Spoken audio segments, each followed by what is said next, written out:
ശാസ്ത്രീയ സത്യം ഒന്നുകൂടെ ഓർമ്മിക്കുക. ആത്മോപദേശ ശതകത്തിലെ മിക്കവാറും എല്ലാ പദ്യങ്ങളിലും ഈ പരമ സത്യം ഗുരുദേവൻ വെളിപ്പെടുത്തിയിട്ടുണ്ട്. പരമമായ സത്യം അഖണ്ഡ നിശ്ചല ബോധമാണ്, എങ്ങും നിറഞ്ഞു നിൽക്കുന്നു. ഈ ആകാശമായി കാണുന്ന ഇടത്തിൽ സർവത്ര അത് നിറഞ്ഞു നിൽക്കുന്നു.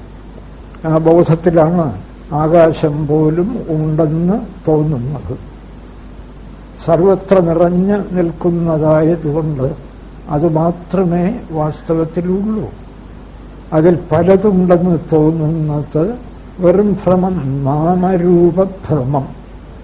ഈ മൂന്ന് കാര്യങ്ങൾ ഓർമ്മിച്ചാൽ മതി. വസ്തു, രൂപം, നാമം. രൂപവും നാമവും ഒരിടത്തും പുതിയ വസ്തുവിനെ ഉണ്ടാക്കുന്നില്ല. സ്വർണത്തിൽ 1000 ആഭരണങ്ങൾ കണ്ടാലും അവയൊക്കെ സ്വർണത്തിലെ രൂപവും പേരുകളും. ഇതുതന്നെയാണ് ജഗത്തിലെ ഏത് കാഴ്ചയുടെയും സ്ഥിതി. സൂര്യൻ എന്താണ് എന്ന് ചോദിച്ചാൽ ബോധം, അതിലെ ഒരു രൂപം, ഒരു പേര്.